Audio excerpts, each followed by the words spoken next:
Y ahí te permitís. Bueno, decía que Nancy ha sido diputada nacional, senadora nacional, ha sido convencional del 94, y hasta ahora hemos tenido bloque peronista radical, pero no hemos tenido de, llamémosle, partidos chicos, digamos, o pequeños bloques, que es de Cruzada Renovadora. Y hoy estaba mirando también la particularidad de la participación de la mujer en la convención, que recién le comentaba a la ex senadora y convencional, que hubo 72 mujeres en esa convención, eran 305, y yo he contabilizado 72 mujeres, con lo cual sin cupo de género ni nada por el estilo, hubo una importante participación para la época, hoy que está, digamos, muy en boga el tema de género. Así que bueno, sin más, no sé si Ancari quiere decir alguna otra cosa. No, no, de agradecerle la presencia a Nancy y bueno, la primera pregunta quizás disparadora tiene que ver con eso, ¿no? El significado de haber sido parte, de haber sido convencional, nada menos que de la reforma de nuestra Carta Magna. Bueno, cómo no, primero que nada, muchísimas gracias por esta invitación. Creo que es muy importante lo que están haciendo ustedes como profesores, tratando de, bueno, conocer nuestra Constitución, todo el proceso constituyente. Y bueno, sí, me tocó desarrollar, desempeñar una tarea. Era muy joven en ese momento y, como usted dijo, pertenecíamos en ese momento a un bloque de convencionales representando a San Juan, un partido provincial, Cruzada Renovadora. San Juan elegía 8 convencionales. El justicialismo obtuvo 3 de esos 8, los 3 primeros. En segundo lugar salimos nosotros, los 3, en segundo lugar, y éramos 3 también convencionales. En mi caso, la única mujer de todos los convencionales por San Juan. Y luego el PJ1 y otro partido provincial, el bloquismo. Pero antes de tocar ese tema de la convención, yo les comentaba acá a los profesores que me parecía interesante comentarles un poco el proceso previo. Primero que nada, destacar la importancia que tiene, primero, este tipo de charlas, y hablar de la Constitución, porque realmente a veces no se toma la dimensión de lo que significa conocer nuestra Constitución, y nuestra Constitución es el proyecto de nación que tenemos. Costó mucho llegar a eso. En el mundo, el movimiento constitucionalista surgió justamente a raíz de los estados absolutistas, los estados monárquicos. Surgió la importancia de tener en un elemento escrito, en una constitución, ponerle un límite a ese poder arbitrario que podía tener el gobernante, en ese momento el monarca. Entonces se fue pasando de un estado absolutista al Estado de Derecho, palabra muy importante, el Estado de Derecho, con las características que tiene, que es tener una constitución que le pone una valla, un límite al poder absoluto, y es una garantía a los derechos de los ciudadanos. Y esto trasladado, ese movimiento constitucionalista en la Argentina, fue muy importante, porque nuestros patriotas, los de la Revolución de Mayo, luego de declarar la revolución, particularmente Belgrano, Moreno, insistían que no alcanzaba con tomar esa decisión de constituirnos como un pueblo libre, en una nación libre, independiente, y dejar de ser colonia, para empezar a constituirnos como un Estado. Y no fue el nacimiento del Estado argentino de la noche a la mañana, luego de la declaración, luego de la revolución, ni luego de la declaración de la independencia en 1810 y 16, respectivamente. Fue todo un proceso muy largo. Pero en ese proceso, la búsqueda de un proyecto nacional estaba en lograr la sanción de una constitución que justamente nos organizase, nos diese un proyecto con identidad propia como argentinos. Insistía mucho en eso Belgrano. Moreno decía que toda la felicidad que se nos había prometido y el porvenir no se iba a lograr si no teníamos una constitución. lo mismo Belgrano, ¿no? De modo tal que esa lucha, fíjense ustedes, de 1810 al 16, nos llevó casi 50 años, hasta que logramos en el 53, 1853, tener la sanción de la Constitución Nacional, luego de varios intentos, en el 19, en el 26, buscando tener un marco jurídico, hasta que se logra con el aporte extraordinario de ese gran jurista que fue Juan Bautista Alberdi, que escribe su famoso libro Las Bases y Puntos de Partida de la Organización Política, fíjense, de la Organización Política de la República Argentina, que fue el soporte doctrinario, jurídico, para luego la sanción que se termina concretando en 1853 como un proyecto de unidad nacional. Bueno, luego se incluye a Buenos Aires y demás, pero lo que quiero destacar, fíjense ustedes, en esa Constitución histórica, llamémosle, de 1853, el preámbulo de la Constitución tiene realmente una trascendencia fundamental, porque es donde están el aspecto axiológico, valorativo, el espíritu, le llamaríamos, de lo que buscaban los constituyentes. Cuando dice constituir la Unión Nacional, afianzar la justicia, bueno, consolidar la paz interior, algo que deberíamos conocerlo todos los argentinos, debería enseñarse en las escuelas, porque hace nuestra identidad.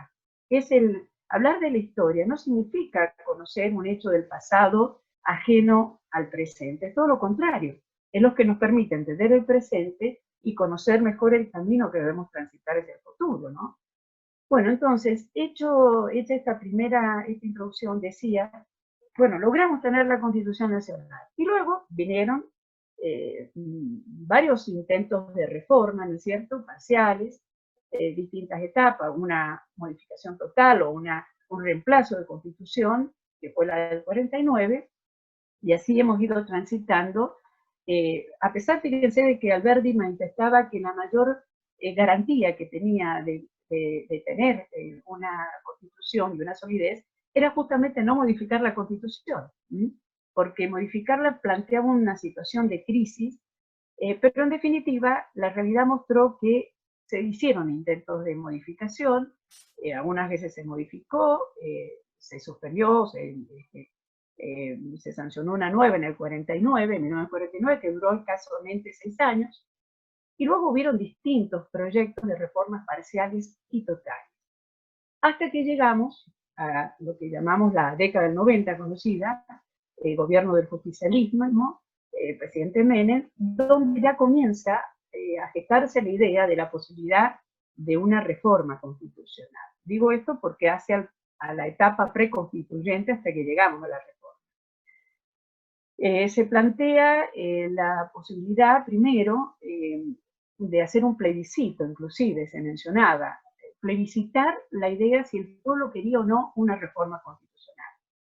Esto fue realmente objetado por la mayoría de los constitucionalistas. Yo recuerdo al doctor Ramela, que justamente es sanjuanino por adopción, si bien no nació acá, vivió acá, gran profesor nuestro de Derecho Constitucional y justicialista justamente, y él había participado en la reforma en el 49, y él planteaba que avanzar o intentar una reforma vía plebiscito era violar la Constitución. La Constitución, por naturaleza reformista, establece un procedimiento constitucional de cómo debe ser reformada, ya sea en forma total o parcial, y establece mayorías y demás. Bueno, eso no avanzó, la idea del plebiscito, no se concretó. También surgió la idea de lograr la reforma, todo esto impulsado ¿por qué? Por la idea de lograr la reelección. Nos ubiquemos en el contexto. Estaba gobernando desde 1989 Carlos Saúl Menem, y su mandato, de acuerdo a la Constitución histórica, terminaba en el 95. Esta idea comienza en el 93 aproximadamente. Entonces, el plebiscito no prosperó, y surge la idea inclusive por un proyecto legislativo en la Cámara de Diputados de la Nación, interpretando cuál era la mayoría necesaria para declarar la necesidad de la reforma. Requisito ineludible que establece como procedimiento de reforma constitucional la Constitución, ¿no? interpretando que eran los 2/3 de los presentes, porque con eso se aseguraban que iba a salir sancionada, dada la mayoría que tenía. Tampoco prosperó, y bueno, fue tal la presión de la idea de avanzar en búsqueda de la reelección, habilitar la posibilidad de reelección del presidente de entonces, Carlos Menem, que llegamos a lo que se conoce con el acuerdo o el Pacto de Olivos de las dos fuerzas mayoritarias, oficialismo y radicalismo, y ahí avanza el proceso de reforma. Se envía el proyecto al Congreso y se termina sancionando la ley que declara la necesidad de la reforma, creo que, si mal no recuerdo, el 29 de diciembre de 1993, con con los pasos constitucionales necesarios, se convoca a elecciones y las elecciones se desarrollaron el 10 de abril de 1994. En ese momento, en el caso concreto nuestro, ¿cómo llegó la candidatura a convencional constituyente? Nosotros pertenecemos a Cruzar Renovadores, un partido provincial, opositor en ese momento al modelo neoliberal implementado tanto en la provincia como en la nación. Veníamos en una situación crítica el país, una crisis importante. No voy a entrar al detalle político, pero no estaban, desde nuestra perspectiva, dadas las condiciones de oportunidad y tal vez tampoco de necesidad, y así lo planteamos, en la voz de los legisladores nacionales de Cruzar Renovadora, tanto en diputados como en el Senado, el doctor Achena en diputados y el doctor Alfredo Belín en el Senado de la Nación, se oponen a la ley que declaró la necesidad de la reforma, y se oponen fundamentalmente por esto, porque el impulso de ese proyecto de reforma estaba dado fundamentalmente, el corazón de esa reforma era lograr modificar el artículo de ese entonces 77 que prohibía la reelección inmediata del presidente. En definitiva, sale sancionada la ley, se convoca, participamos, encabezo lista, ganamos las elecciones con 3 constituyentes y fuimos a participar, pero con esta característica. Nuestro planteo, y ese fue el mandato popular que nos dio la gente que nos acompañó, que me parece interesante mencionarlo. No fue, nuestra eslogan, llamémosle así, de campaña fue: así no a la reforma. Así no esa reforma constitucional del 94, por varios motivos, pero fundamentalmente por 2. Primero, por la forma en que se iba a desarrollar esa convención o esa reforma, ya les explico por qué, que seguramente lo saben, y segundo, por el fondo, lo que se iba a modificar. En cuanto a la forma, nuestra oposición radicaba fundamentalmente, y con ese planteo fuimos a la constituyente, que no podía la convención simplemente ir a ratificar y votar lo que otros habían escrito, y no la convención. ¿Por qué? Todo esto que les estoy diciendo es un poco también desconocido por ustedes, porque en realidad éramos un sector minoritario, representábamos la mayoría. El pueblo eligió, y esto no lo podemos desconocer, ni mucho menos, ni deslegitimar. El pueblo votó la mayoría de convencionales de los 2 partidos nacionales mayoritarios, el PJ y la UCR. Es decir, que tenía mayoría en la convención, pero también votó a sectores minoritarios que en mi caso personal me tocó representar. Entonces, esta aclaración, con ese mandato fuimos. No se podía, tratar reformas de semejante envergadura escritas ya desde la ley. Fíjense ustedes, estaba lo que se acordó en el Acuerdo de Olivos, se trasladó el mismo texto, qué artículos se iban a modificar y qué redacción iban a tener esos artículos en el proyecto que se sanciona, que termina siendo ley, la ley que declara la necesidad de la reforma. Esa era exactamente el mismo texto, y luego en la convención eso quedó exactamente igual, tanto en los dictámenes de la mayoría, como en el dictamen de la comisión redactora, que es lo que se termina votando. Con un detalle más en cuanto a la forma, estoy tocando nuestra oposición a tratar temas que ya estaban, digamos, diseñados en su texto desde la ley de madre o la ley de origen que declaró la necesidad de la reforma y no escrita por los convencionales. Y el segundo aspecto es porque iba a ser votada, lo decía la ley que declaraba la necesidad de la reforma, la 24.309 en el artículo 5, sí, en el artículo 5 y luego refrendado en el 6, debía ser votado todo ese núcleo llamado de coincidencias básicas, donde estaba el corazón de la reforma, ya vamos a mencionar cuáles eran esos temas, pero el fundamental era la reelección. Todo ese núcleo de reformas, de coincidencias básicas, iba a ser votada en una sola votación, todas juntas, esas modificaciones, en una sola votación. Y en cuanto al fondo, eso en cuanto a la forma. Y eso se trasladó, ese artículo de la ley se trasladó a los artículos del reglamento de la convención. Es decir, se iba reiterando o transcribiendo desde el inicio estos mismos pasos. Es decir, no se iba a modificar absolutamente nada de lo que ya se había acordado por los sectores mayoritarios. No se logró cambiar esto, hubieron distintos sectores políticos, distintos convencionales, distintos planteos, hasta acciones, si mal no recuerdo, judiciales, tratando de abrir lo que se llamaba el paquete o núcleo para poder insertar ahí modificaciones, hacer otra redacción y votar también en forma individual, tema por tema o artículo por artículo. Eso no se logró y ese fue uno de los mayores puntos en disidencia que nosotros tuvimos cuando encaramos la campaña por el asilo a la reforma. Me tocó intervenir en la comisión justamente del núcleo de coincidencias básicas.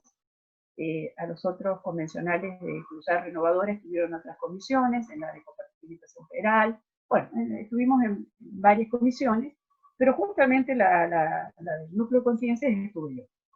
Y ciertamente, todos decían, no hay mordaza, porque era una de las grandes críticas que se hacía, y ciertamente no hubo mordaza, todos pudimos expresar nuestra posición y demás. Lo que sí, ciertamente también es real que no se pudo modificar nada, absolutamente nada. Se había convocado a distintos sectores para tratar ese núcleo. ¿Y qué trataba ese núcleo? El núcleo de coincidencias básicas tenía distintos puntos. Acá es un pequeño esquema para no olvidarme, pero bueno.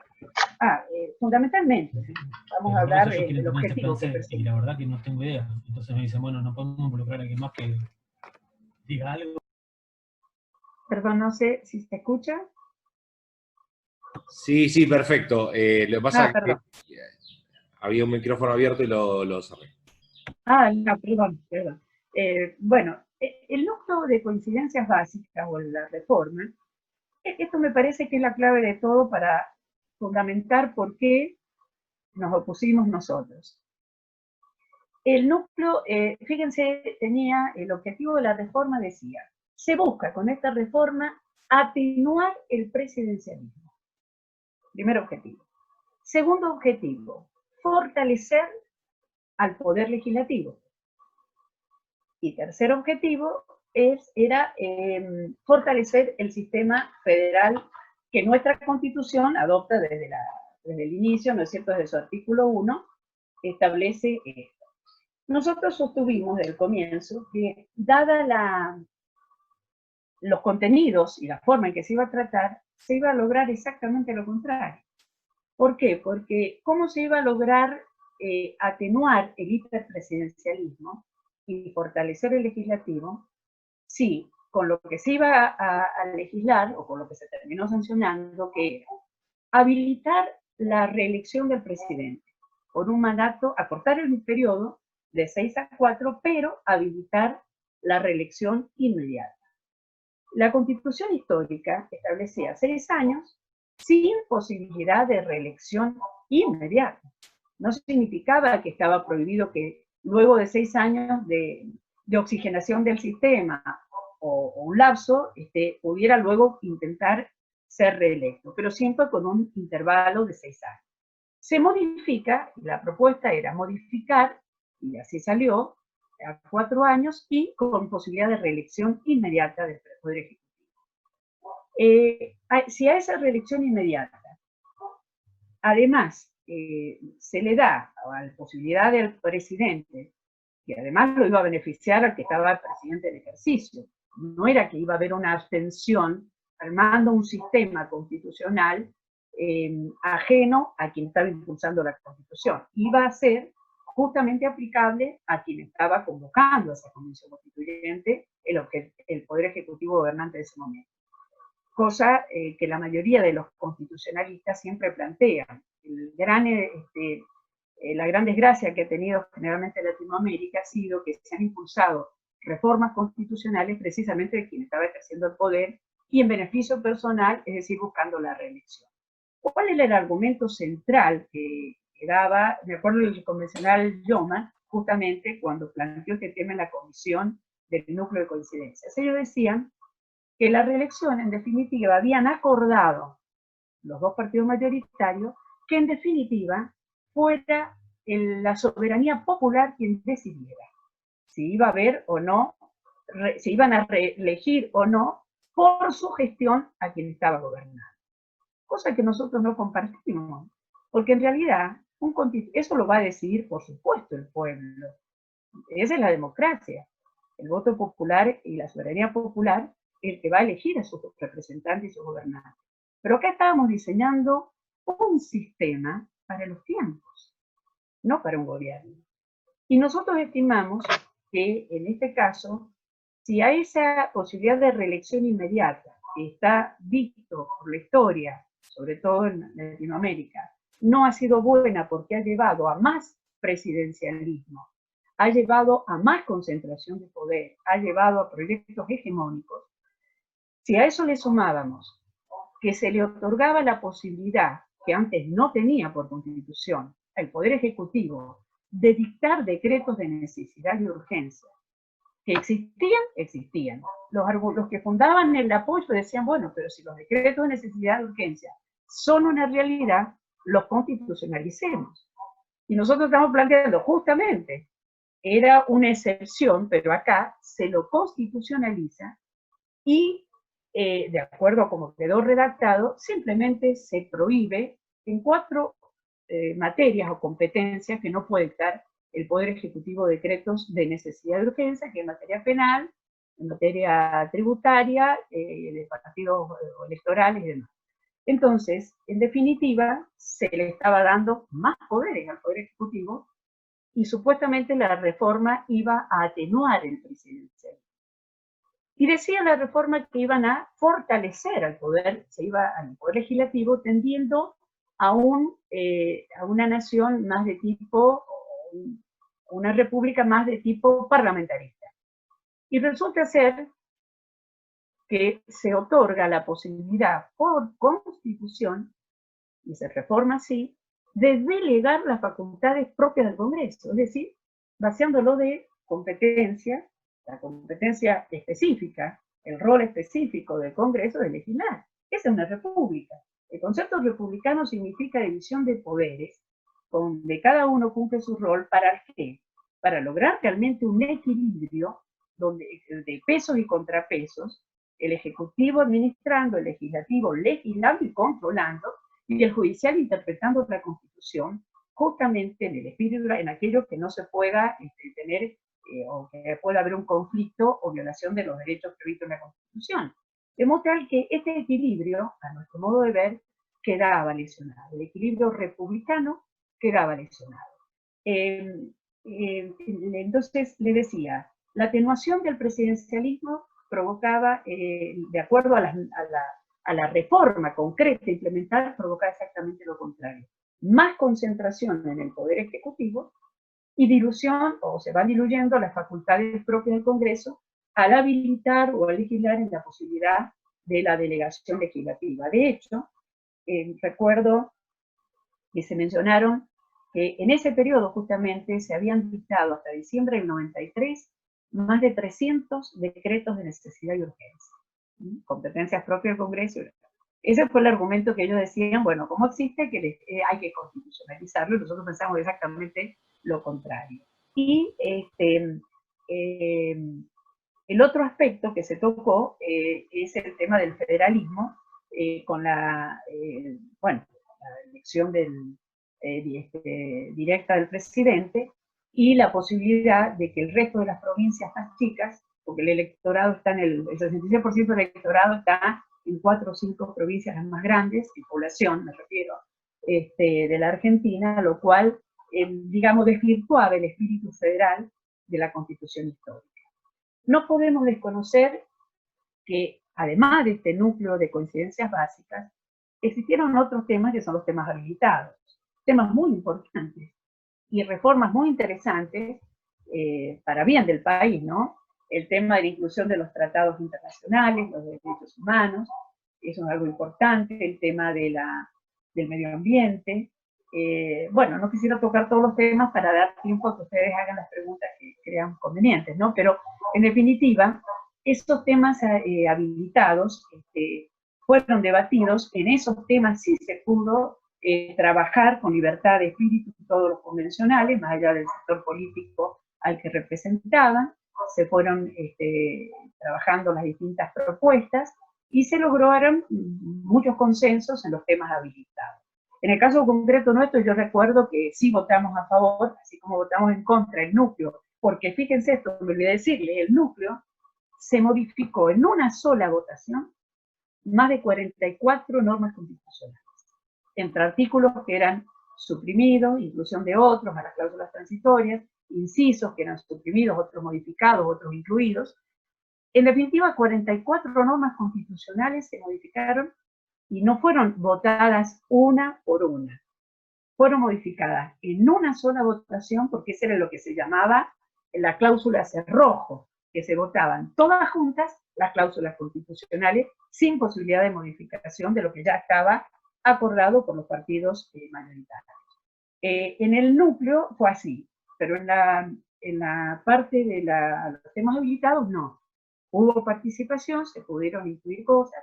Nosotros les decía que recordamos que votamos, por ejemplo, fue muy importante la inclusión del tema Malvinas, la ratificación de los derechos soberanos sobre Malvinas, el tema de la defensa de la democracia, algo muy importante. Nosotros representamos a un partido esencialmente democrático, que jamás ha participado, tenemos 60 años de vigencia en la provincia, y jamás hemos participado de golpes de Estado, ni con hombres, ni con ideas, lo cual nos da la autoridad, digamos, para decir que podemos y que somos sostenedores del sistema democrático. Es más, en la época de veda política jamás se cerró la posibilidad de trabajar en los distintos partidos, en las sedes partidarias, ¿no?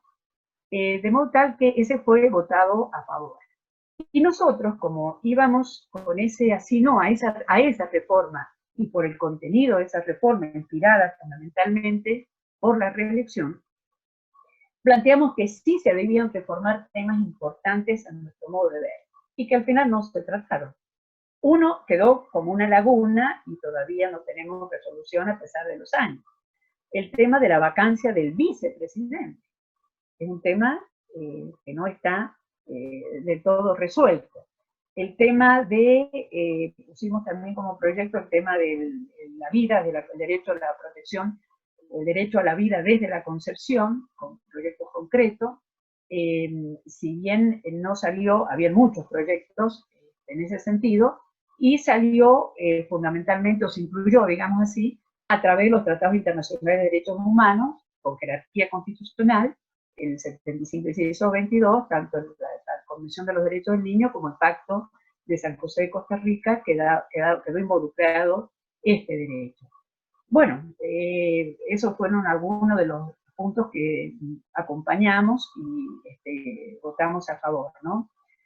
Entre las anécdotas que me preguntaban los profesores que tratara de recordar, recuerdo algo importante, porque era ratificar lo que les decía al comienzo sobre las reelecciones, que no son buenas en un sistema republicano. Y ustedes saben que mientras se debatía el núcleo, la reforma en la constituyente, había muchos gobernadores que a su vez eran convencionales constituyentes y que estaban impulsando también, esperando este tema para poder impulsar en sus respectivas provincias la posibilidad de reelección. Esto daban cuenta todos, más allá que nosotros estábamos sesionando, y sesiones muy intensas, realmente se trabajó muchísimo, 3 meses tremendos de trabajo, todo el día corrido prácticamente, y era un tema que estaba latente y había una gran presión de los gobernadores para lograr el tema de su reelección. Otro aspecto que recuerdo fue el retiro prácticamente inmediato, apenas juró, del convencional el Monseñor de Nevares, de Luquén. Se retiró con otra convencional. Entonces se sentaban adelante, ellos estaban sentados en la última hilera, atrás, ellos estaban sentados adelante, se retiraron. Bueno, se trabajó intensamente. Perdón, Nancy dijo que se retiró con otra convencional. Otra convencional, no recuerdo ahora el nombre, una convencional joven, eran 2 los que se retiraron. Por eso quedamos 303, éramos 305 y en total fueron 303, si mal no recuerdo. Mire, ese otro no lo tenía. Bueno, un dato interesante que me gustaría también mencionar porque hace un poco a la historia. Cuando se trató la ley de declaración de la necesidad de la reforma, ya decía yo que Cruzada Renovadora votó en contra. A raíz de esa fundamentación, el doctor Alfredo Belín, justamente el senador que vota en contra, recibió una carta del expresidente Arturo Frondizi. Se conocían, ¿no? Era un poco menor, pero se conocían, se carteaban. En esa época eran las cartas, no los medios de comunicación que tenemos ahora, muchas cartas entre ellos, pero en esta carta que le manda una carta muy interesante, que nosotros la tenemos guardada como un testimonio histórico, donde Frondizi le dice que realmente estaba muy preocupado por esa reforma. Le estoy hablando del 23 de febrero del 94, la carta del expresidente Héctor Arturo Frondizi al senador nacional Alfredo Belín, y se ha leído con satisfacción la firmeza de sus opiniones vertidas en la solicitada del día 2 pasado acerca de la inconveniencia de reformar la Constitución.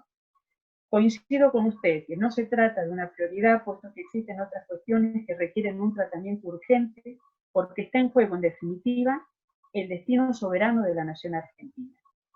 No sé si quieren que la lea entera porque es un poco más larga, simplemente decirles que no estaba de acuerdo y plantea, que esta es la frase que a mí me impactó mucho, dice, la modificación que plantea y que el tema de la delegación de facultades soberanas a favor de las regiones, pero además dice, el proyecto de reforma contiene propuestas que de hacerse efectivas nos darán un texto constitucional adaptado al internacionalismo rampante que intenta avasallar la soberanía nacional.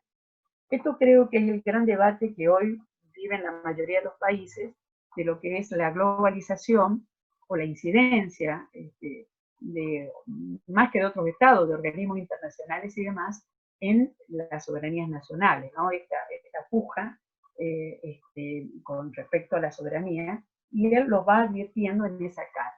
Así que si les interesa a los profes tenerla, en algún momento se las puedo enviar o escanear, porque creo que es un documento histórico interesante, conocer la opinión de un hombre, de un jurista, además de claro. porque era un jurista y realmente un estadista, ¿no? Que tenía una visión del país que vale la pena escuchar. Yo por último me gustaría decir una frase que a mí me encanta siempre mencionar, de lo que era la Constitución histórica del gran constitucionalista Linares Quintana, porque hablaba justamente de que una Constitución, cuando se va reformando en partes, se van habitando, cambiando, pierde a veces esa unidad que tenía la Constitución del 53, sin desconocer, les reitero, la legitimidad de la reforma del 94, votada por el pueblo, y votada por los convencionales, por supuesto, sin desconocer eso y sin desconocer el aporte de institutos valiosos que se incluyeron, Defensor del Pueblo y tantos otros que he mencionado antes. Pero más allá de eso, en cuanto a lo que es el diseño de una constitución, esa constitución del 53 era breve, corta, concisa, que no impedía a ningún gobierno trabajar en un programa de gobierno. Establecía, como toda constitución, por supuesto, es un documento jurídico, la base, pero a la vez es el instrumento del gobierno y también es el espíritu de una nación. Y en eso estaba condensado todo esto, en esa constitución histórica del 53, con ese preámbulo extraordinario, y con ese artículo 33 de los derechos implícitos, es decir, todo aquello que tal vez no estaba explícitamente detallado o constitucionalizado, dejaba abierta la posibilidad de protegerlo o defenderlo a través de ese artículo de los derechos implícitos, ¿no? Y fíjense la frase que decía, la Constitución Nacional, la del 83, decía, es uno de los textos constitucionales técnicamente más perfectos, políticamente más prudentes, humanamente más generoso y socialmente más progresista que se haya concebido. Entonces, yo creo que, para terminar, la reforma del 94 aportó algunas cosas importantes, pero en otras creo, a la luz de los años que han pasado, no han mantenido esa identidad o ese sistema, esa estructura que supimos tener con la constituyente del 53, ¿no? Bueno, me pongo a disposición de lo que quieran preguntar.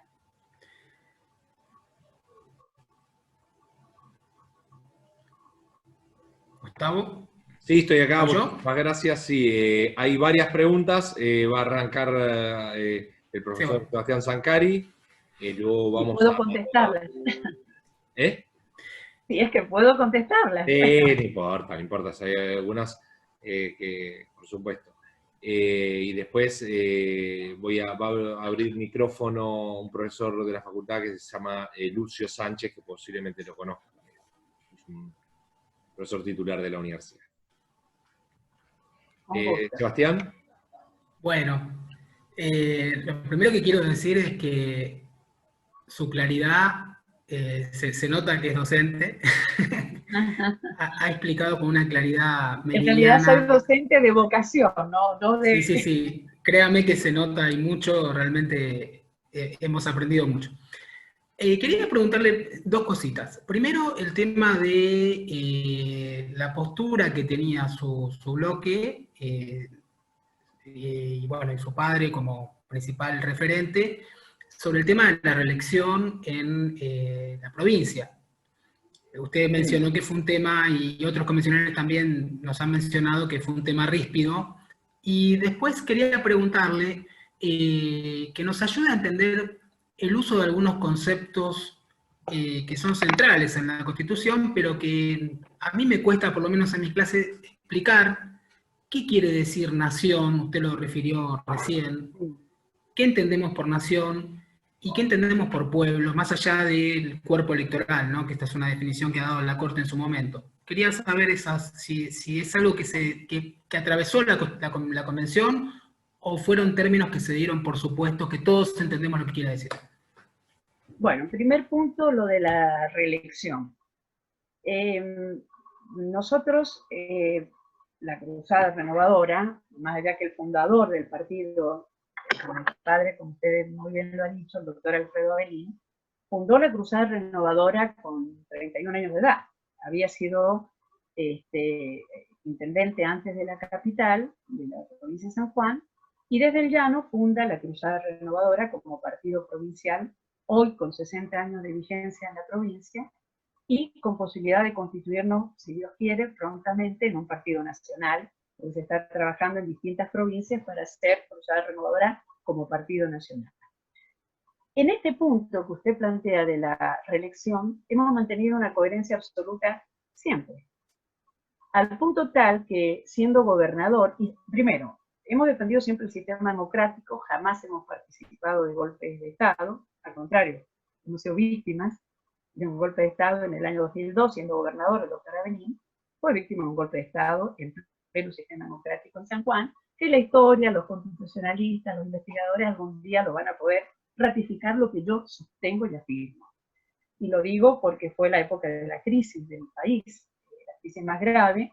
El Fondo Monetario exigía a las provincias un ajuste salvaje, Duhalde presionaba a los gobernadores, Gioja, que era el virtual vicepresidente, pero presidente del Senado, y presidente del Partido Justicialista, aprovechó para presionar y forzar la renuncia. El gobernador, como no renunció, le alimentaron un juicio político, jamás fue acusado de un solo acto de corrupción. ¿Pero por qué lo hicieron? Porque se negó a firmar los 14 puntos impuestos por el fondo. ¿Qué es lo que eran los 14 puntos? Imposiciones del fondo. Reducir los sueldos de la gente, de los empleados, echar gente a la calle, o sea, un ajuste salvaje, aprobar la ley de subversión económica, derogar la ley, perdón, de subversión económica, que es el delito de los banqueros que destruyen la economía de un país, cambiar la ley de quiebras para permitir la extranjerización de capital nacional, etcétera, etcétera. No quiero detenerme en esto, pero en definitiva fuimos También víctimas. se opuso a la megaminería, el doctor Avelin, ¿no? Por supuesto, y ese fue el punto también. No dio la declaración de impacto ambiental para explotar veladeros con sustancias tóxicas, prohibido en el mundo desarrollado. Defensor del agua y los glaciares, no solamente durante su gobierno, siendo senador fue el pionero en defender los hielos continentales patagónicos, y ojalá que los jóvenes que nos estén escuchando se interesen del tema, porque falta de marcar la zona norte.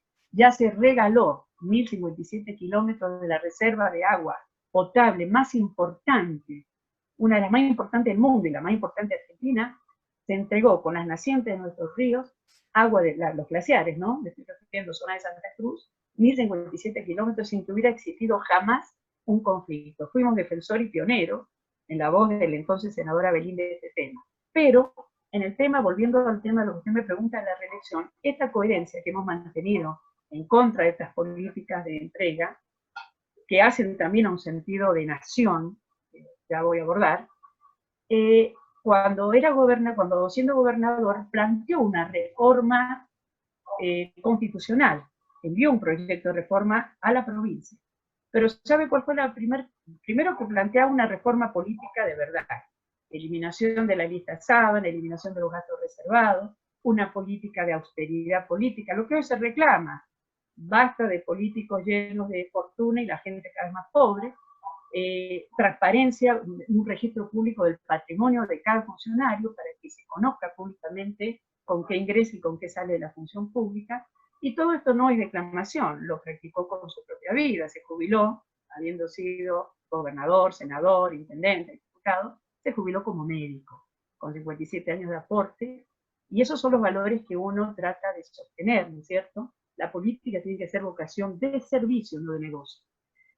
Y plantea en esa reforma estos valores que les estoy diciendo, y la no reelección del gobernador, incluyéndose él. Esa reforma lo iba a afectar a él más allá que cuando se sancionaron. Por supuesto que la Cámara de Diputados, donde no tenía mayoría, no lo trató, y al poco tiempo comienza este tema del juicio político, porque no se pagaban sueldos, y ciertamente no se pagaban sueldos porque estaban las manos negras, encabezado por Duhalde y Gioja en Buenos Aires, que no enviaban los fondos de coparticipación federal.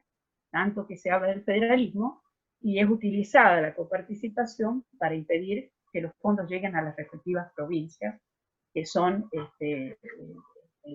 las generadoras, en definitiva, de los fondos de coparticipación. Bueno, es en el punto de la reelección, es decir, que planteamos con proyecto concreto la no reelección. Y luego, acá en la provincia, que establece justamente la que está vigente, establece la posibilidad de reelección inmediata, fue modificada, siendo gobernador José Luis Gioja, actualmente diputado y presidente del Partido Justicialista a nivel nacional. ¿Y saben qué se modificó? Por eso digo que la reelección es un tema que muestra las apetencias personales y conlleva eso a una lesión al sistema republicano, porque está teñida de subjetividad y de interés personal, y no es lo que los constituyentes del 53 pergeñaron, soñaron, lucharon. Ellos nos dieron una herramienta extraordinaria.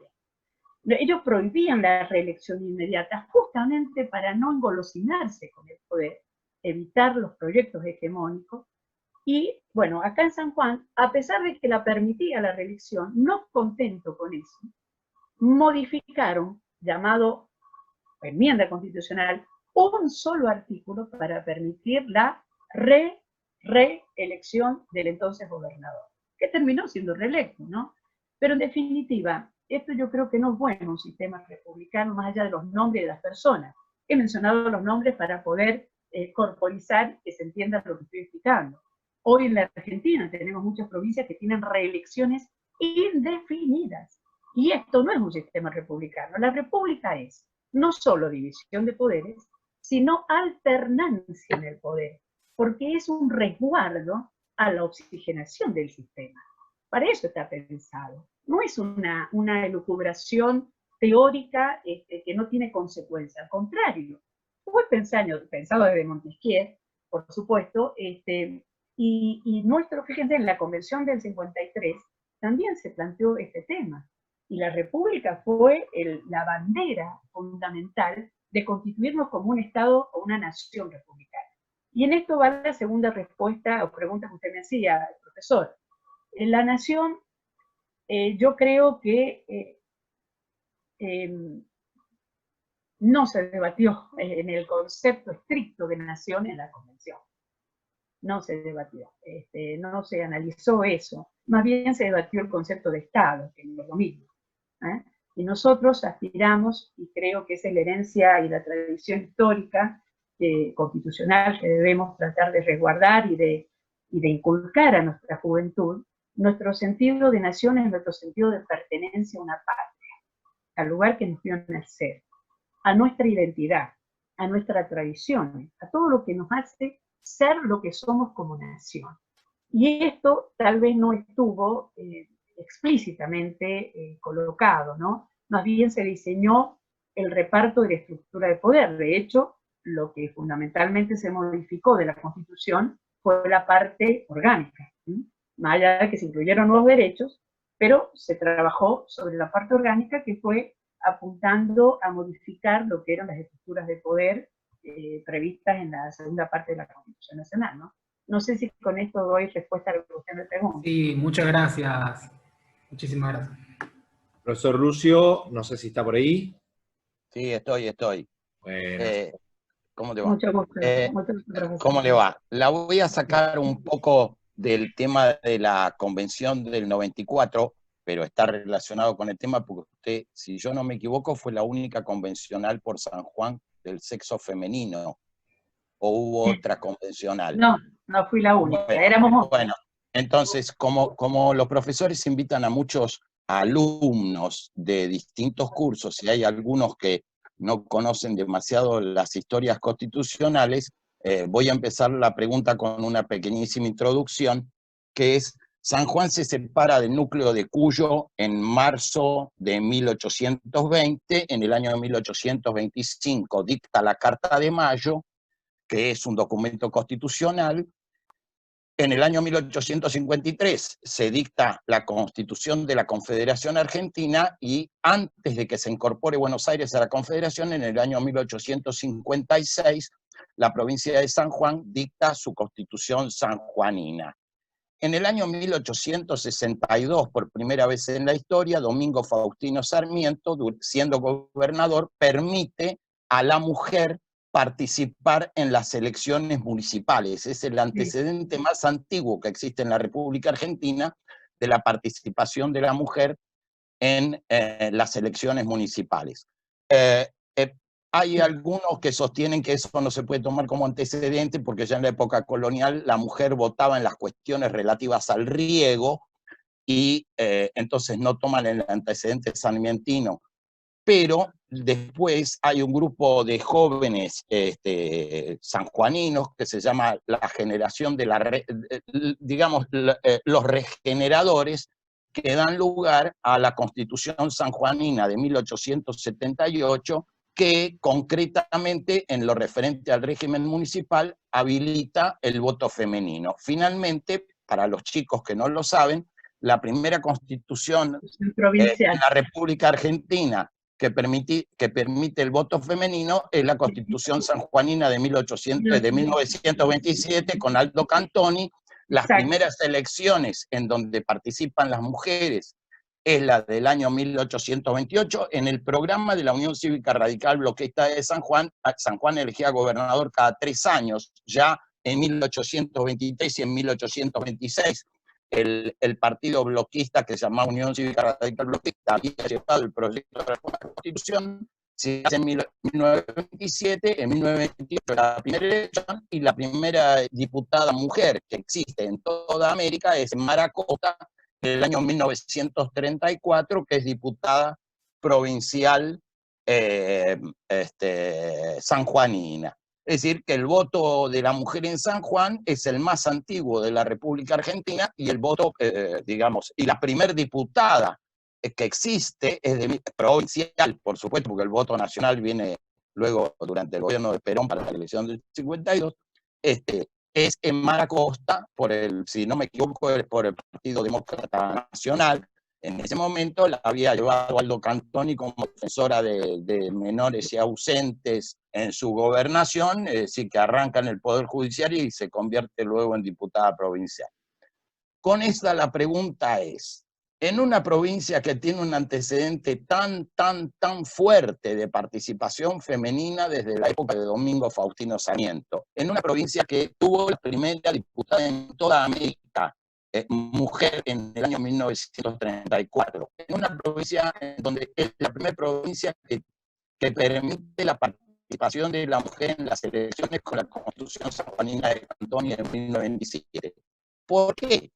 ¿Por qué ha habido esa regresión de la mujer en la vida política sanjuanina, y por qué de 8 convencionales usted era la única convencional mujer?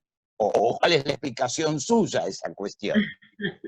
Muy No, larga la verdad, introducción, pero bueno, tiene que ver, no, porque hay muchos chicos muy jóvenes que por ahí no conocen la cuestión no, constitucional, pero ¿no? ha tenido una precisión histórica extraordinaria, profesor. Bueno, Así pero tengo muchos años, es un problema de senectud lo mío. sí, no, pero es muy lindo eso que menciona, que no se sabe de que San Juan, en el gobierno de Aldo Cantoni, sanciona la Constitución del 27 con el voto de las mujeres antes que a nivel nacional, muchos años Claro, antes, 30 muchísimos años años antes. antes.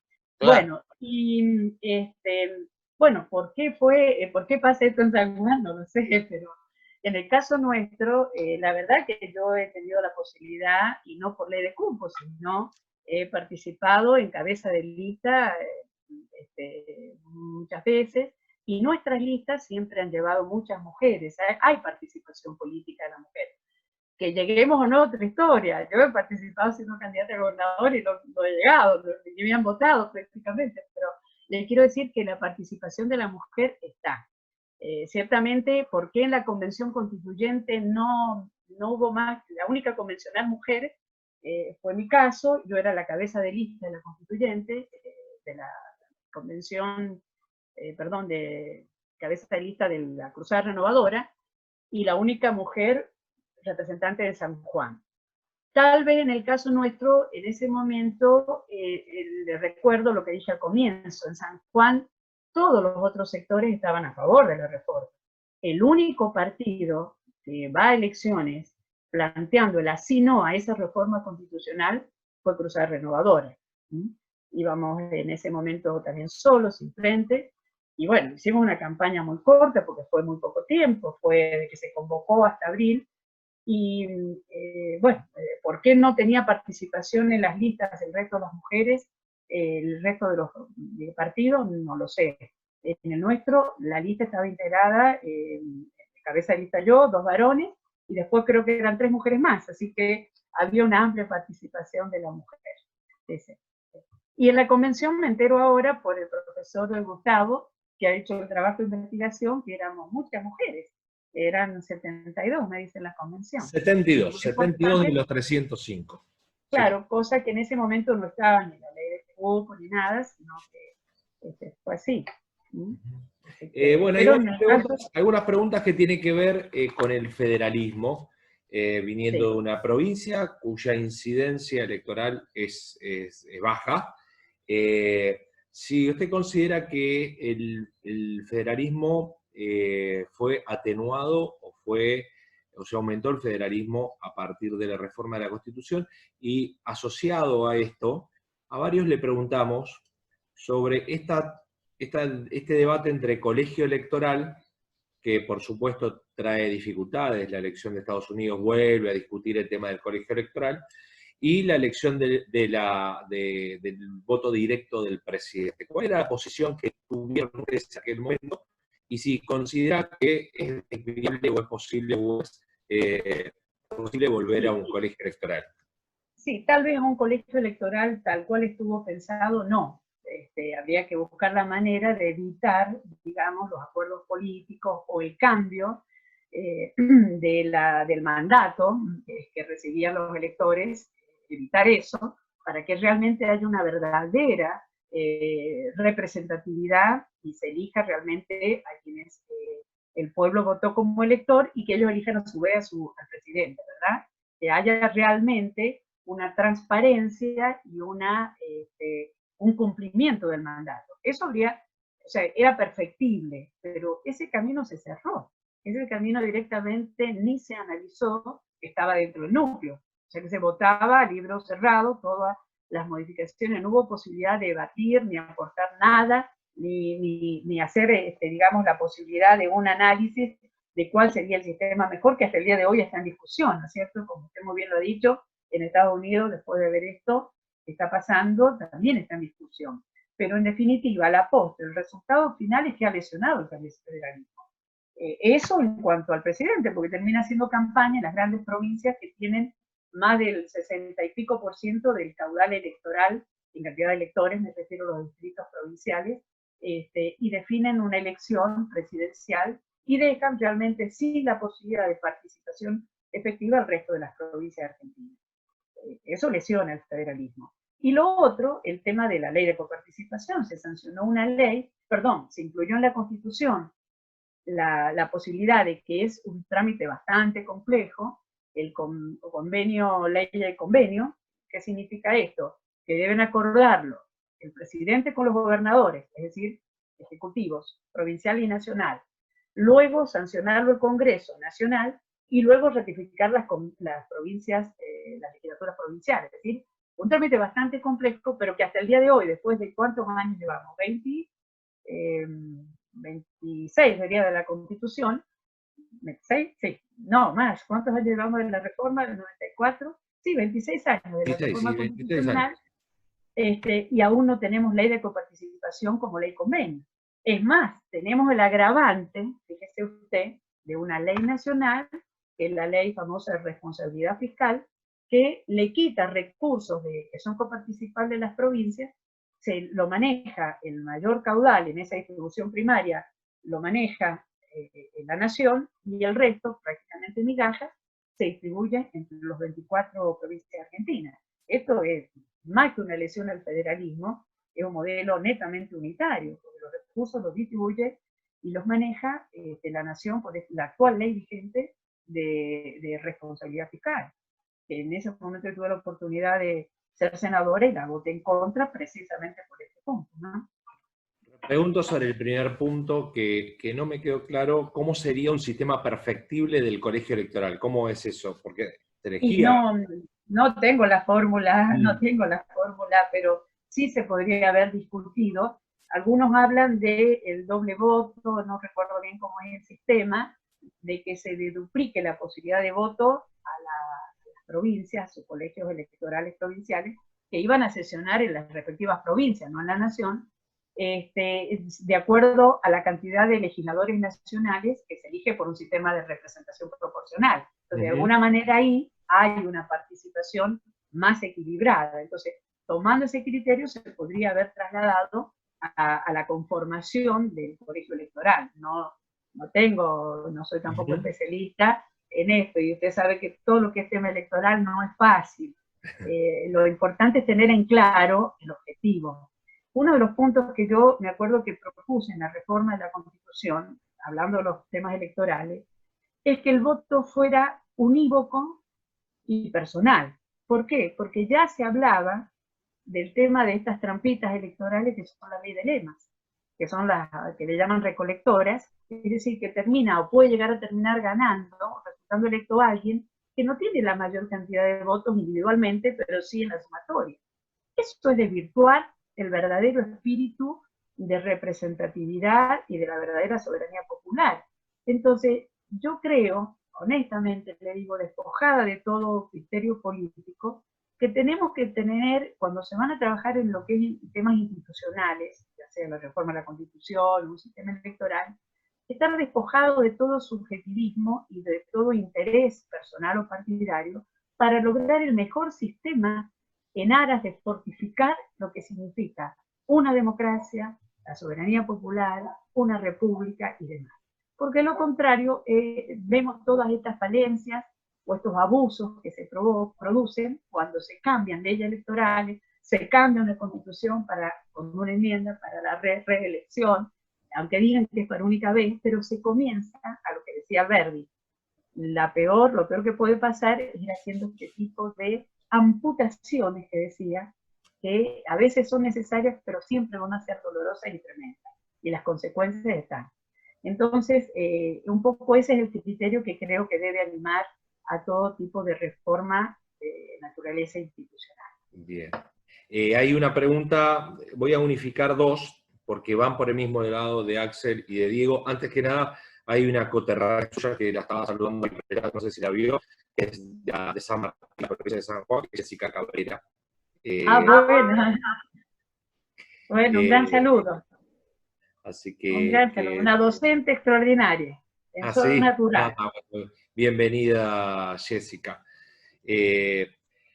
Bueno, Axel pregunta, ¿por qué no se hizo en aquel entonces?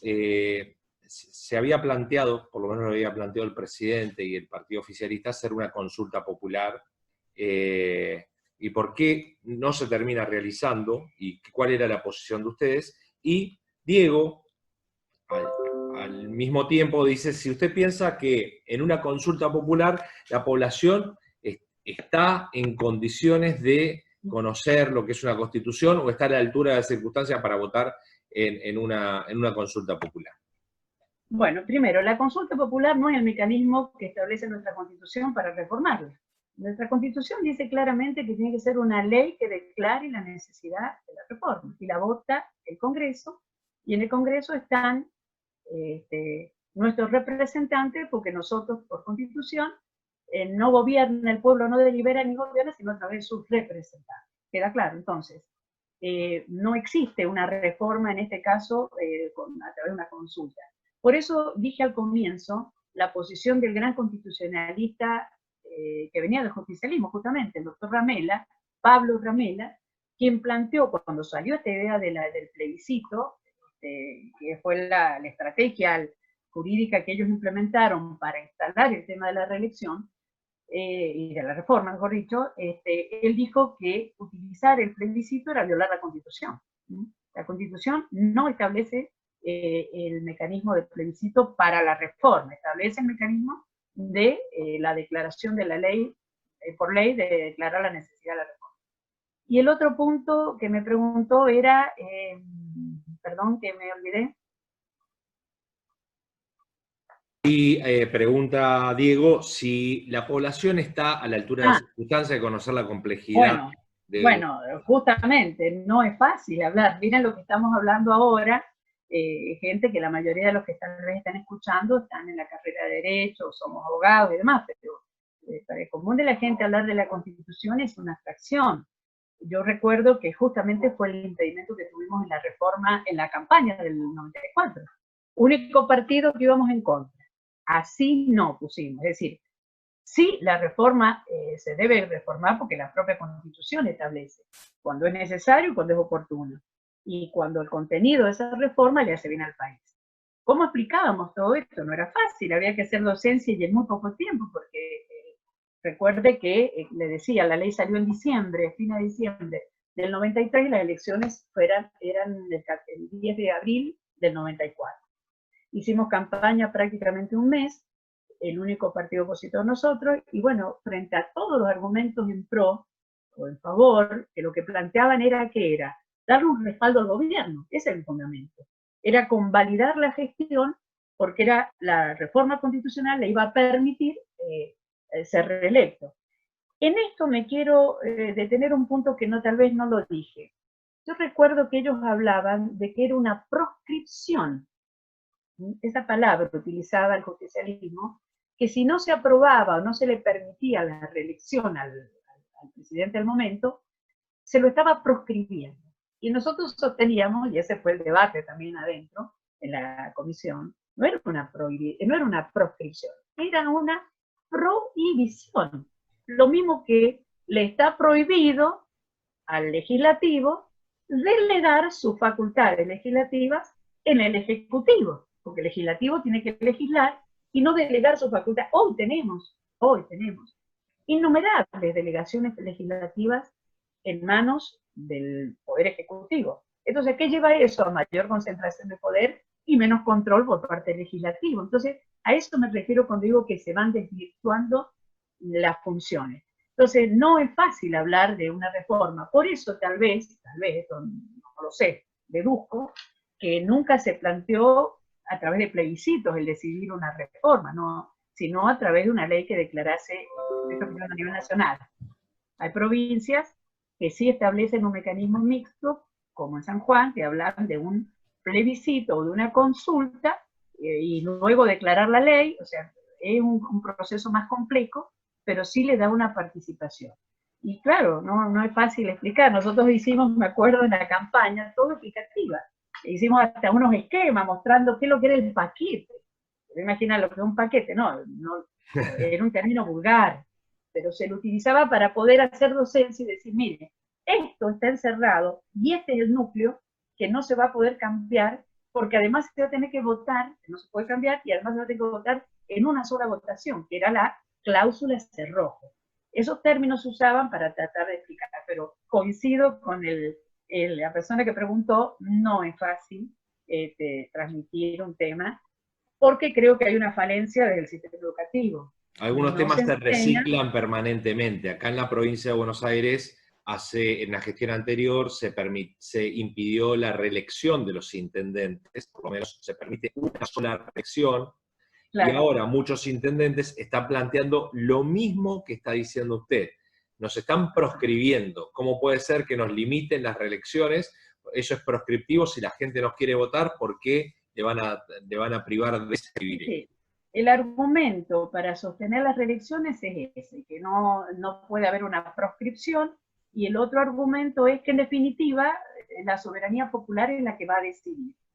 No, cuando se está armando una constitución, lo que se está buscando justamente es resguardar la soberanía popular, que sea realmente reflejo de la soberanía popular el sistema, y no producir estos abusos que se llevan cuando hay concentración. Volvemos al comienzo. Así surgieron las constituciones y la necesidad de tener una constitución para poner una valla, un freno, un límite al poder absoluto. Y por eso surge el equilibrio a través de un sistema republicano y de una constitución que es el marco. Para tus alumnos de Derecho Constitucional, Gustavo, con esto de las reelecciones, hay un famoso discurso del diputado Bulnes por el estado de Morelos, cuando se plantea la 7ª reelección como presidente de Porfirio Díaz. Y entonces él dice que en realidad México no está preparado todavía para un sistema claramente republicano que impida, de lo que hablaba justamente la doctora Belling, es decir, que permita la alternancia en el poder. Entonces, era la 7ª reelección de Porfirio Díaz, y el diputado Bulnes, un famosísimo discurso, el diputado Bulnes por el estado de Morelos, sostiene que todavía México no está preparado. Bueno, ¿qué vino? La Revolución Mexicana. Es decir, cuando alguien permanece 30 y pico de años en el poder, como Porfirio Díaz, después se le viene encima la revolución. Entonces, uno de los temas de la República Argentina, y coincido con la doctora, es esto de las provincias que han inaugurado la reelección vitalicia, cosa que no es nueva en el justicialismo. La Constitución peronista de 1949 permitía la reelección indefinida del general Perón,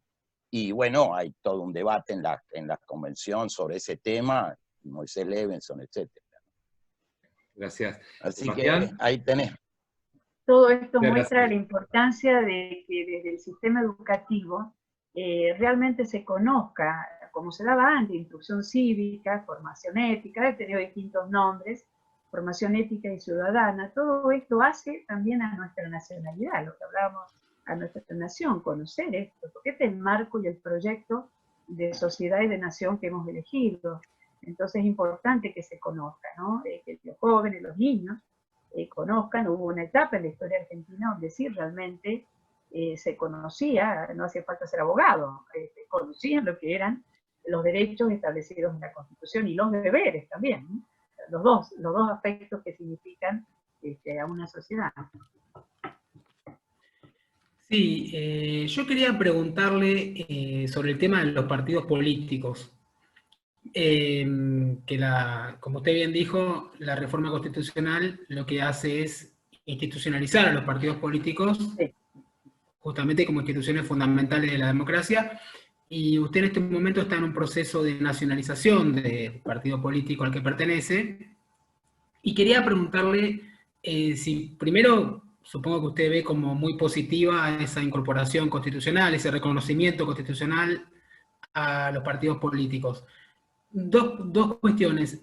Si usted está de acuerdo con el monopolio de la representación en cabeza de los partidos políticos, y que nos cuente un poco las dificultades que tienen, digamos, como agrupación política para vincularse con expertos en comunicación política y marketing político, porque usted recién hablaba de la instrucción cívica, y estamos de acuerdo en este ámbito académico, pero me parece que para que el mensaje sea masivo, se necesitan otras herramientas de comunicación, el uso de las redes sociales. Que nos cuente un poquito cómo lo vive aquí ahora desde su propia experiencia y, bueno, y lo que le pregunté sobre el tema de la Constitución. Gracias. Sí, no, yo sí creo que es muy importante que se haya constitucionalizado la existencia de los partidos políticos y que son el canal legítimo para el ofrecimiento de candidaturas. Coincido absolutamente con ese sistema. Lo que también creo es que se debe recuperar la credibilidad de los partidos políticos. Si hoy vemos que no se cree o no se tiene confianza, no solo en los dirigentes, sino en los partidos políticos, porque realmente no, me incluyo todos, tal vez no hemos sabido responder con digamos, las expectativas que tiene la sociedad en su conjunto, ¿no? La coherencia en un partido político, yo en el caso personal creo que sí es un tesoro que tenemos de la cruzada, hemos perdido más que ganado elecciones. Así que, pero hemos mantenido una coherencia en la posición, en los mensajes sustanciales. Nos podemos equivocar en las decisiones coyunturales de definir una estrategia al momento de participar en un acto eleccionario, pero en los temas a decidir desde el poder, los temas esenciales que hacen a la soberanía nacional, al derecho a la vida, a lo que significa la salud, a los recursos naturales, ha habido una coherencia. Y eso yo creo que es lo que permite o que hoy la sociedad está necesitando. Por eso no se ven los partidos políticos cuando no ve, realmente no se sienten reflejados o representados. Lo mismo que en la dirigencia política, no solamente en los partidos, sino los funcionarios y demás. Cuando se ve que un pueblo está cada vez más pobre, yo que defiendo como abogado jubilado, cada vez más pobre, y vemos que para tener acceso a una jubilación tienen que andar deambulando hoy para cobrar 20.000 pesos, y vemos funcionarios que por haber estado en una función cobran una jubilación de privilegio, eso irrita a cualquiera. Entonces eso no es la sociedad que desde los partidos políticos, digamos, debemos tratar de cambiar, y eso se cambia con el ejemplo, no hay otro. Las leyes están, lo que hace falta es el ejemplo y las conductas de la dirigencia. Esa es la única manera que se va a poder ir construyendo credibilidad en los dirigentes y en los partidos políticos. Yo sí creo que, por ejemplo, las bancas pertenecen a los partidos políticos, porque quien accede a una banca y luego empiezan estos cambios de posición y se van cambiando de bloque de acuerdo a los intereses personales, eso deslegitima la función que está teniendo. Y eso no es realmente representar al pueblo que lo votó, que votó con un mensaje, con una propuesta, y yo sé que a los 2 minutos se cambian. Ya lo hemos visto, no quiero dar nombres ni nada, pero ya todos conocemos de lo que estoy hablando. Entonces, hay que reforzar los partidos políticos. Y la manera de reforzarlo es esto, con buenos dirigentes, con gente comprometida, que no luchen por un cargo, sino por una idea. Y lo otro que me preguntó fue... el tema de la comunicación política, un desastre. que entiendo, claro, que le iba a decir que me parece que es una relación tortuosa.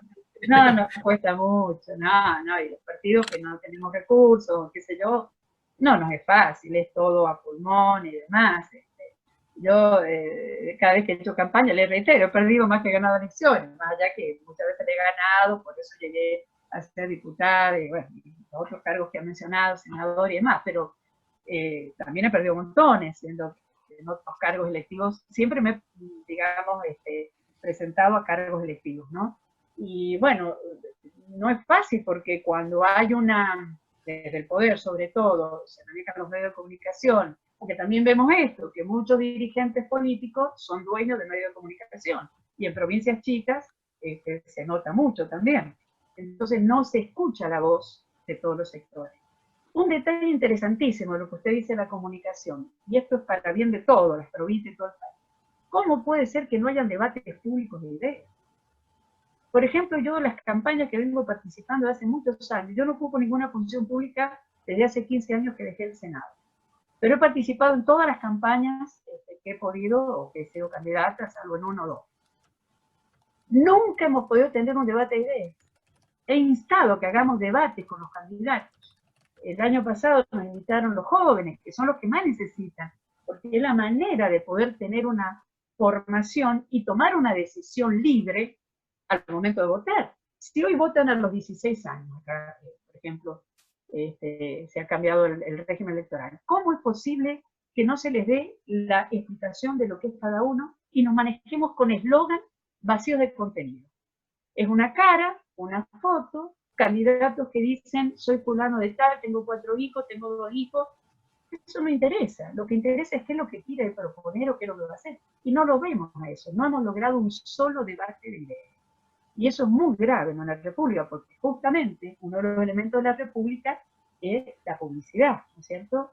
No solo de los actos de gobierno, sino la posibilidad de escuchar a todos los sectores. El proyecto hegemónico que se está implementando muchas veces impide que se escuche una sola voz, y la falencia, que es la que usted menciona, y por eso le dije tremendo, es que a veces no contamos con las herramientas en igualdad de condiciones para poder difundir las ideas. Por eso es que usted está permitiendo que los jóvenes al menos escuchen a todos. Después sacarán sus conclusiones, pero ustedes están dando la amplitud de escuchar a todos los sectores.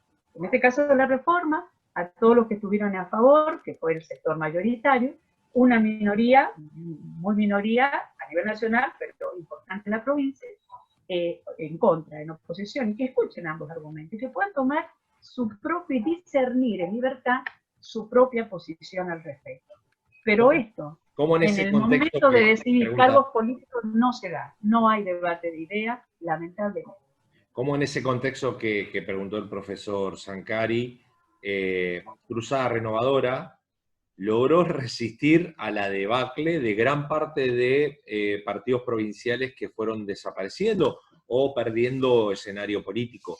Ustedes, por el contrario, están intentando ampliarse, por lo menos a tener esa estrategia no de hacerlo. Sí, claro. No es fácil. ¿Cómo ha podido sobrevivir 60 años? Militancia política. El ejemplo de militancia fue justamente el fundador, el doctor Alfredo Bell. Usted sabe que él funda el partido con 30 años de edad, con 31 años de edad. Venía de ser intendente, había hecho una revolución social en la provincia. Imagínense un médico con 31 años, una capacidad extraordinaria de trabajo. Creó cuestiones sociales que hoy están en todo el mundo, pero en ese momento, 60 años atrás, no existían.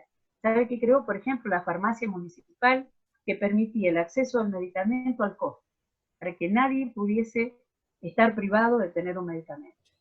un servicio fúnebre municipal, que significaba que la gente humilde, que no tenía dónde ser enterrada, tuviese el acceso desde el Estado, le tendía la mano para enterrar con dignidad. Y eso no era para conseguir un voto, porque no tenía ningún partido ni nada, sino que desde la función entregaba, digamos, provocaba esta revolución, un cambio estructural, pacífico. No estoy hablando de revolución con armas, sino una revolución en las estructuras de poder. Bueno, le interviene en la municipalidad y al tiempo, al año y pico, funda este partido provincial. Y nunca, él se presentó a las elecciones, nunca ganó prácticamente en 30 años. Hasta que gana las elecciones, y desde el llano, a eso voy cuando usted me dice cómo se mantiene. Desde el llano llegaron intendentes, diputados, hemos tenido muchísimos legisladores provinciales, también nacionales, pero él en lo personal, recién a los 30 años, gana las elecciones en San Juan y es diputado nacional, justamente en la famosa década del 90, donde comienza toda la entrega del país, y él se constituye, junto al diputado Achén, el diputado, y él como senador, y los diputados provinciales, que eran 11 en ese momento en San Juan, más intendentes y concejales, lo que usted acaba de decir, esa palabra que siempre usamos nosotros, resistencia. Éramos una resistencia, yo le llamo patriótica, en soledad, porque la mayoría del pueblo, esto hay que decirlo, la mayoría del pueblo acompañó ese proceso de la década de los 90. Fue totalmente legítimo, el pueblo votó, y votó la reelección inclusive, y votó la política de ese momento, tal vez sin conocer a fondo lo que iba a llevar, que era lo que ellos llamaban la gran transformación del Estado, que eran privatizar todas las empresas del Estado. Estuvimos en la resistencia, uno de los pocos votos en contra de la privatización de YPF fue Cruzada Renovadora.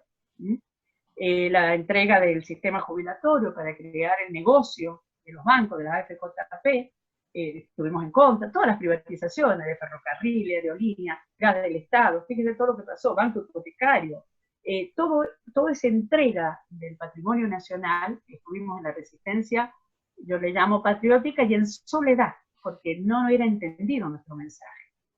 Entonces ahí es donde surge la militancia de los políticos que realmente actúan por convicción y no por conveniencia. Cuando se actúa por convicción... 1 hora y media de charla, una curiosidad enorme. Ahí están en el chat felicitando por la claridad conceptual, están muy contentos los participantes. Una última pregunta, Nancy. En toda su primera introducción, a mí por lo menos me dio la sensación de que usted tenía un dejo más de negatividad que de positividad a la convención. Visto a 26 años, parece como que todavía está la carga más negativa, y me llamó la atención un elemento que dijo, que es la prioridad. Usted dijo, de la prioridad, dijo, no era algo prioritario en ese momento. Después de haber aprobado, de haber jurado, y de 26 años, de haber pasado ese proceso, ¿sigue pensando esto de que no era una prioridad, no era necesario, la Constitución no quedó una Constitución mucho más, acorde a los nuevos tiempos, o le parece a usted que lo negativo pesa mucho más que lo positivo? Bueno, la verdad que uno tiene sentimientos encontrados, porque uno participó con un gran idealismo en esa convención, con mucho esfuerzo, porque en lo personal, bueno, además, como le decía, era muy joven, acababa de tener mi 4.º hijo, viajaba con los 2 más chicos, un bebé de 5 meses y uno de 2 años y medio, y dejaba otros 2 acá en San Juan, no me fue fácil.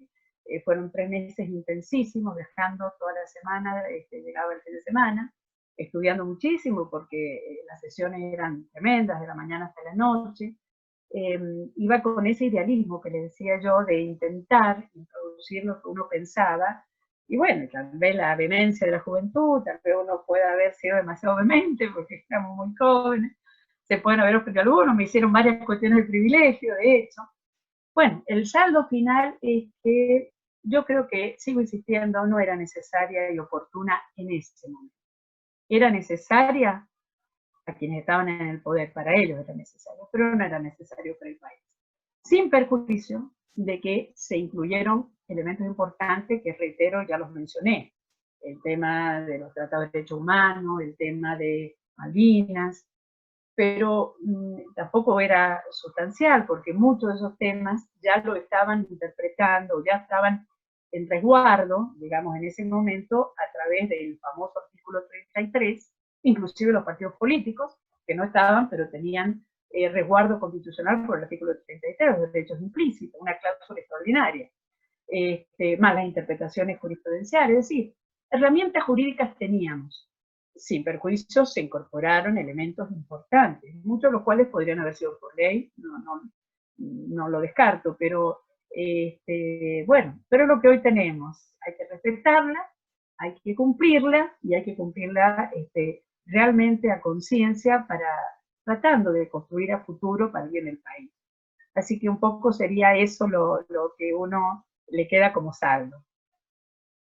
Bueno, muchísimas gracias por su generosidad, por la calidez, por la claridad conceptual. La verdad que nos vamos todos, creo, muy contentos, y fue una muy importante exposición, especialmente por esto que resaltó, pero que nos sale medio naturalmente, de que estén todas las voces. Queremos que estén todas las voces por este espacio, de todos esos bloques, y que nos cuenten a los que no pasamos por ese proceso tan importante. Casi todos los que han pasado por acá han dicho, el momento más importante de mi vida política ha sido eso de ser convencional, y eso que hubo gobernadores, hubo de todo, pero fue un momento muy importante para ustedes, y por supuesto para los argentinos también. Así que muchísimas gracias, Nancy, por compartir. Muchísimas gracias, muchísimas gracias. Gracias a ustedes, profesores, y a todos los que han participado. Un gran cariño. Gracias. Chao, hasta luego, muchas gracias. Hasta luego. Gracias a todos, aplausos. Gracias. Muchísimas gracias.